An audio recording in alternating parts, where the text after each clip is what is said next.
नमस्कार प्यारे विद्यार्थियों, मैं स्वरूप सोनी अपने ही मयूर स्कूल से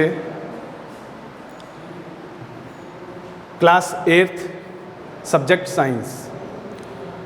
प्यारे विद्यार्थियों, साइंस विषय में अपने 8th क्लास में एक चैप्टर है, 8वां चैप्टर है कोशिका, जो जीव विज्ञान से जुड़ा हुआ चैप्टर है। इस चैप्टर को पढ़ने से पहले मैं साइंस की परिभाषा और उसके बारे में चर्चा करता हूँ। साइंस एक विज्ञान का अंग्रेजी शब्द है और यह शब्द स्वयं लैटिन भाषा के साइंसिया शब्द से बना है। लैटिन भाषा के साइंसिया शब्द से बना है, जिसका शाब्दिक अर्थ होता है टू नो, जानना।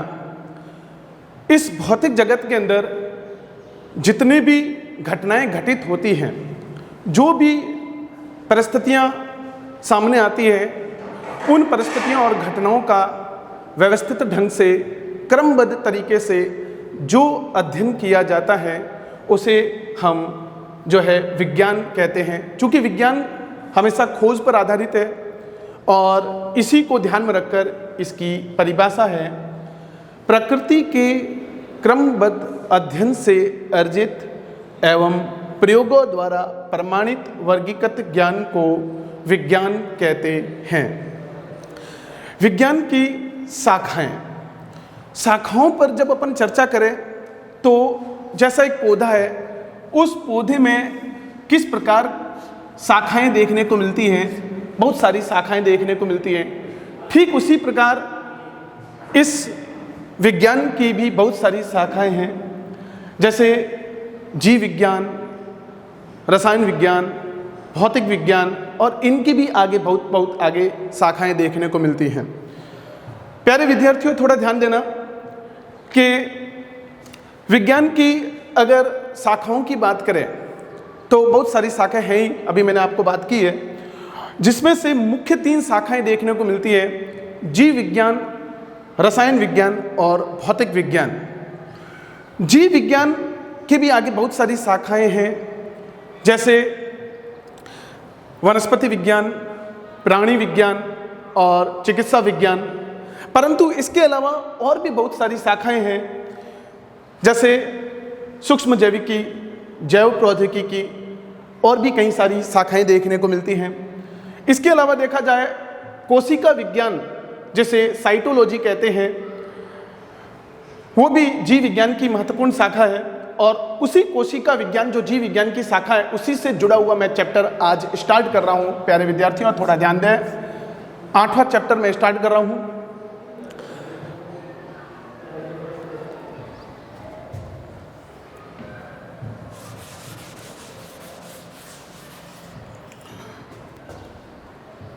सबसे पहले कोशिका विज्ञान।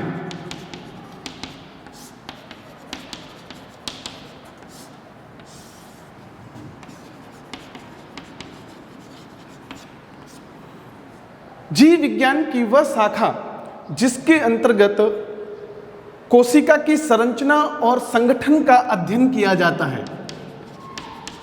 संरचना व संगठन का अध्ययन किया जाता है, उसे कोशिका विज्ञान कहते हैं। कोशिका विज्ञान के अंदर संपूर्ण कोशिका की संरचना के बारे में अध्ययन करते हैं और उसी से जुड़ा हुआ चैप्टर है। तो नेक्स्ट अपन टॉपिक ले रहे हैं, कोशिका क्या है।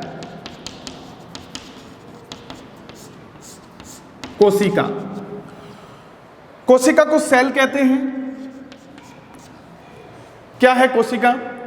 जैसा कि हम सभी जानते हैं कि प्रत्येक जीवधारियों का जो शरीर है वो कोशिका से मिलकर बना है। जैसे हम इसको ऐसे समझ सकते हैं कि एक मकान के निर्माण में, एक भवन के निर्माण में ईंटों का योगदान होता है। यानी एक करके ईंट से जब मकान भवन का निर्माण होता है, तो ठीक उसी प्रकार कोशिका का भी महत्व है पूरे शरीर में। कोशिका जो है वो सजीव के शरीर की संरचनात्मक, क्रियात्मक व मूलभूत इकाई होती है। ध्यान दें प्यारे विद्यार्थियों, कोशिका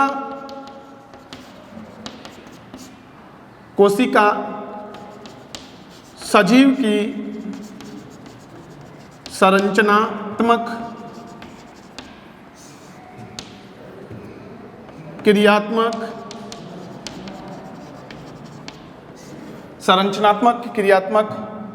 व मूलभूत इकाई होती हैं। इसे संरचनात्मक इकाई क्यों कहते हैं? क्योंकि यह हमारे शरीर की रूपरेखा तैयार करती है, हमारे शरीर के ढांचे का निर्माण करती है। कैसे? जैसे अगर अपन बात करें एक सेल की, एक एक करके समान संरचना और उद्गम रखने वाली कोशिकाओं का समूह मिलकर जिस संरचना का निर्माण करते हैं उसे उत्तक कहते हैं। उत्तक। और इन्हीं उत्तकों के समूह से जो संरचना बनती है उसे हम ऑर्गन कहते हैं, अंग कहते हैं। और इन्हीं अंगों से या इन्हीं अंगों का समूह मिलकर जो संरचना बनाता है उसे ऑर्गन सिस्टम, अंग तंत्र कहते हैं। और इसी अंग तंत्र से हमारे शरीर की बॉडी,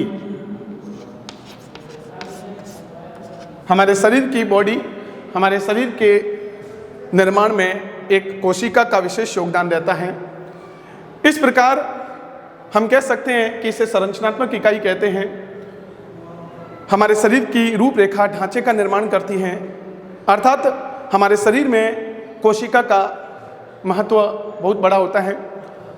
क्रियात्मक इकाई इसलिए कहते हैं क्योंकि हमारे शरीर की जितनी भी क्रियाएं होती हैं, हमारे शरीर की जैसे जैविक क्रियाएं जो होती है, जैसे पाचन है, उत्सर्जन है, जनन है, इसके अलावा और भी कई सारी वृद्धि, विकास, इन सभी के पीछे कोशिकाओं का विशेष योगदान रहता है और कोशिकाओं के द्वारा वो सारी क्रियाएं नियंत्रित होती हैं। ठीक है, तो थोड़ा सा ध्यान दें। नेक्स्ट अपन टॉपिक लेते हैं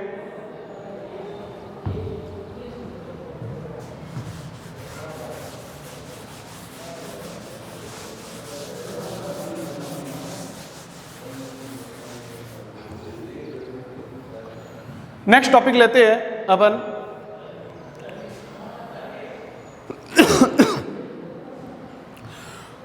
कोशिका की खोज।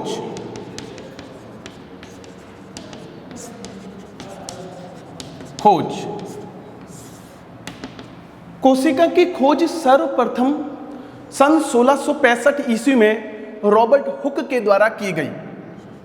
सन 1665 ईस्वी में रॉबर्ट हुक के द्वारा की गई।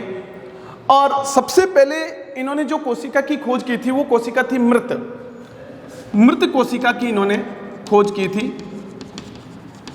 ध्यान दें प्यारे विद्यार्थियों, मृत कोशिका की इन्होंने खोज की थी। इसके पीछे उन्होंने क्या किया कि एक कॉर्क पादप लिया और उस कॉर्क पादप की छाल के अनुप्रस्थ काट कर जब स्लाइड द्वारा माइक्रोस्कोप पर अध्ययन किया तो देखा उन्होंने कई सारी ऐसी गोल अंडाकार संरचनाएं दिखाई देती हैं।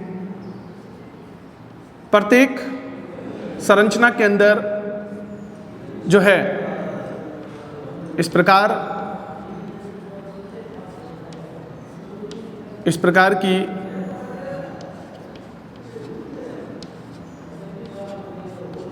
ऐसी कई सारी इस तरीके से गोल संरचनाएं, आयताकार इस प्रकार की संरचनाएं दिखाई देती है। प्रत्येक के अंदर केंद्रक होता है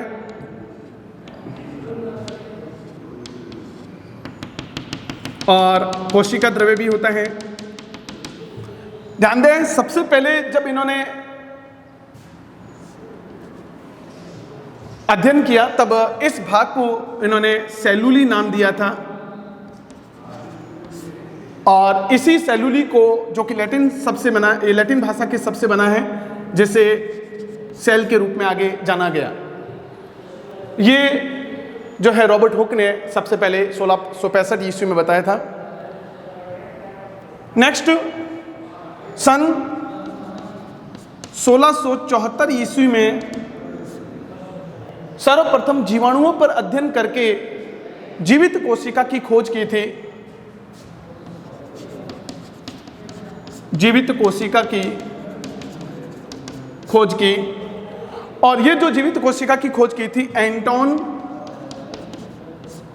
वॉन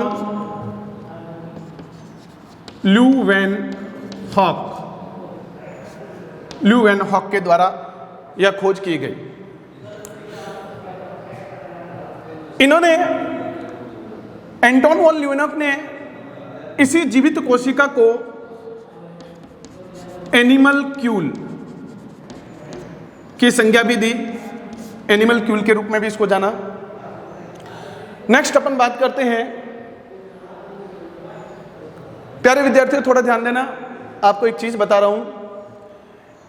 इसी कोशिका, चूंकि अपन कोशिका पढ़ रहे हैं तो कोशिका से जुड़ा हुआ एक प्रयोग पर अपन चर्चा करते हैं, और वो प्रयोग ये है कि अगर मैं पादप कोशिका के अंतर्गत अगर प्याज की झिल्ली की बात करूं और जंतु कोशिका के अंदर अगर मैं बात करूं, तो जंतु कोशिका के अंदर अगर बात करें तो मनुष्य के गाल की, कपोल की जो कोशिकाएं हैं उसकी ले, तो दोनों की अगर संरचनाओं पर अगर अपन चर्चा करें तो उसके लिए मैं यहां पर डायग्राम बनाकर आपको बता रहा हूं।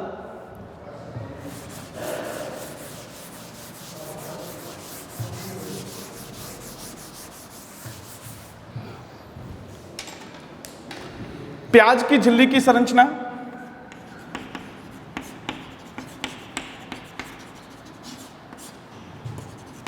प्याज की झिल्ली की जो कोशिकाओं की जो संरचना है उनकी, और जंतुओं की कोशिकाओं के अंदर भी अगर बात करें तो इस तरीके से संरचनाएं देखने को मिलती है। देख ले आप,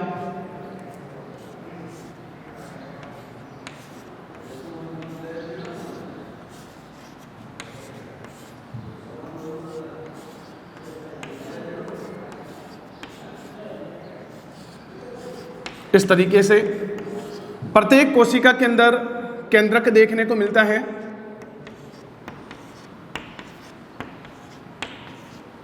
और चूंकि ये पादप कोशिका है, प्याज की है, तो बाहर की तरफ कोशिका भित्ति भी होती है इनमें। इस तरीके से बाहर की तरफ सेल वॉल भी लगी रहती है, कोशिका भित्ति भी लगी रहती है, ठीक है। अंदर की तरफ केंद्रक दिखाई देता है, ये केंद्रक है, और भीतर की तरफ कोशिका द्रव्य भी पाया जाता है। इस तरीके से अगर मैं गाल के कपोल की कोशिकाएं देखें,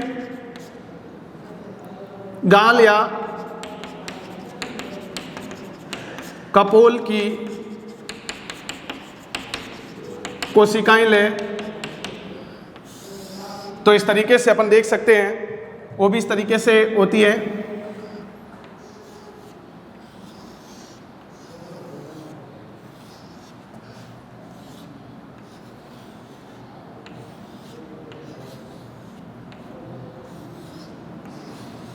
इस तरीके से, चूंकि ये जंतु कोशिका है तो बाहर की तरफ कोशिका भित्ति होती नहीं है, सीधे इनमें कोशिका झिल्ली पाई जाती है। कोशिका झिल्ली, और अंदर की तरफ केंद्रक होता है प्रत्येक कोशिका के अंदर, ये केंद्रक है। कोशिका द्रव्य पाया जाता है,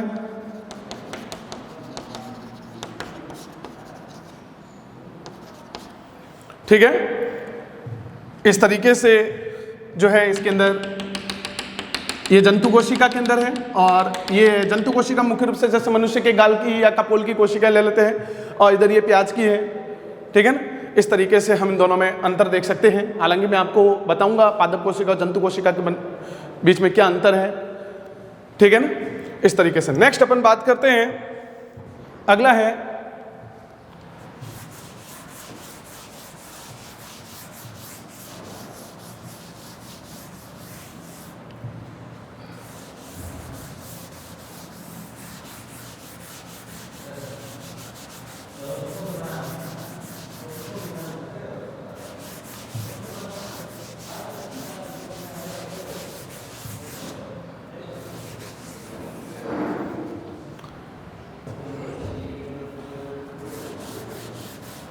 नेक्स्ट है कोशिका का आकार, आकृति और उसकी संख्या।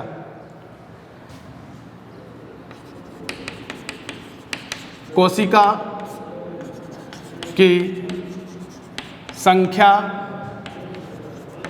आकार व आकृति। कोशिका की संख्या की अगर बात करें, सबसे पहला टॉपिक ले रहा हूं मैं संख्या पर आधारित। संख्या के आधार पर देखा जाए, यानी जीवधारियों में कोशिकाओं की संख्या के आधार पर अगर अपन बात करें तो दो प्रकार के जीव देखने को मिलते हैं। एक तो एक कोशिकीय जीव और दूसरा है बहुकोशिकीय जीव।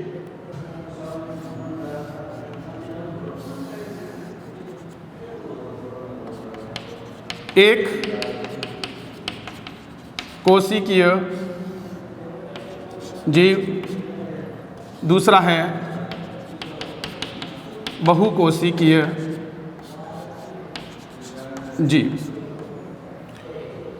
एक कोशिकीय जीव, इन जीवों को अपन यूनिसेल बॉडी वाले जीव भी कह सकते हैं, यानी एकल, पूरा शरीर जो होता है केवल एक ही कोशिका से बना होता है। चूंकि एक है, मतलब संपूर्ण शरीर के अंदर केवल एक ही कोशिका पाई जाती है और शरीर की जितनी भी क्रियाएं संपन्न होती हैं वो सारी एक ही कोशिका के द्वारा संपन्न होती हैं। जैसे उत्सर्जन है, पाचन है, वृद्धि है, विकास है, जनन है, सब केवल एक ही कोशिका के द्वारा संपन्न होती हैं। इसके बहुत सारे उदाहरण ले सकते हैं अपन, जैसे अमीबा है। अमीबा की बात करें, अमीबा है, पैरामीशियम है,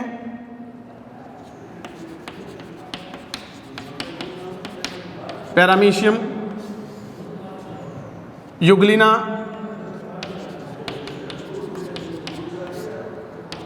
इसके अलावा मादा जनन कोशिका जो अंडाणु है वो, और भी बहुत सारे इसके उदाहरण हैं।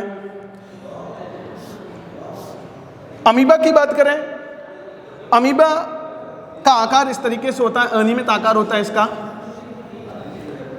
और ये अंदर की तरफ जो है, बाहर की तरफ कोशिका झिल्ली पाई जाती है,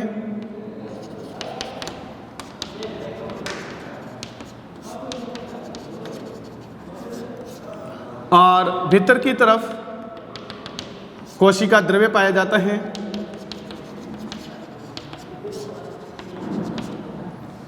इसके अलावा अंदर की तरफ केंद्रक भी पाया जाता है।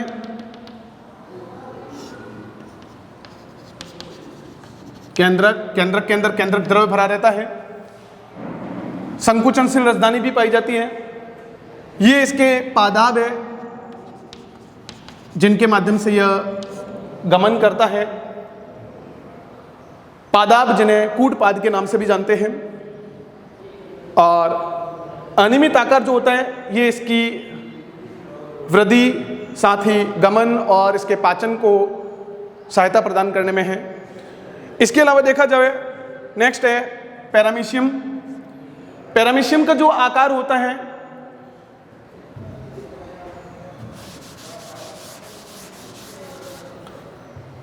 पैरामीशियम का आकार उल्टे चप्पल के समान होता है। इस तरीके से देख लिया।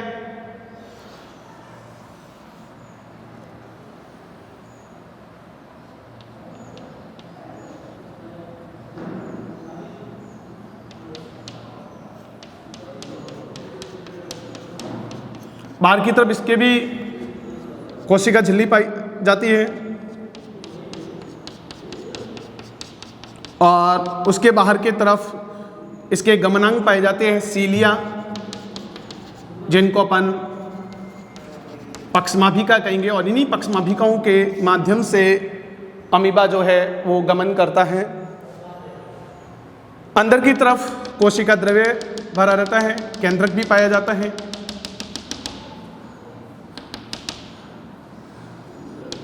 ये केंद्रक है, संकुचनशील रसधानी भी पाई जाती है।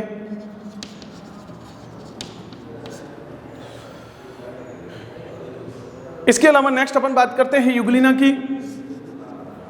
युगलिना का आकार जो होता है दिल शेप में होता है, इस तरीके से।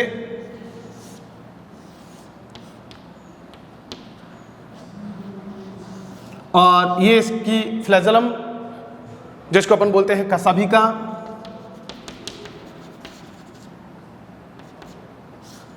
बाहर निकली होती है, जिनके माध्यम से यह गमन करता है। युगलिना एक ऐसा जीव है जिसे पादप कोशिका और जंतु कोशिका के बीच की योजक कड़ी कहते हैं, क्योंकि कुछ युगलिना के अंदर हरित लौह पाया जाता है और कुछ में नहीं पाया जाता। इस कारण इसे पादप और जंतु कोशिका के बीच की योजक कड़ी भी कहते हैं। ठीक है, अंदर की तरफ इसमें भी कोशिका द्रव्य और केंद्रक पाया जाता है। तो ये ध्यान दें, सारे एक कोशिकीय जीव है जो अपना शरीर के अंदर जितनी भी प्रकार की क्रियाएं संपन्न करते हैं वो एक ही कोशिका के द्वारा संपन्न करते हैं। नेक्स्ट अपन बात करते हैं बहुकोशिकीय जीवों की। बहुकोशिकीय जीवों की अगर बात करें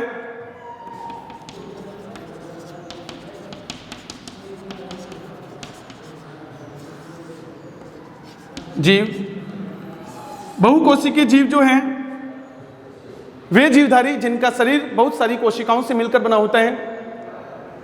उदाहरण के रूप में पेड़ पौधे हैं, जीव जंतु हैं, ये सारे इसके उदाहरण आएंगे। पेड़ पौधे, जीव जंतु और भी बहुत सारे इसके उदाहरण हैं। समस्त जीव जंतुओं में स्थलीय है, जलीय है, नभचर है, ये सारे इसमें ले लेंगे।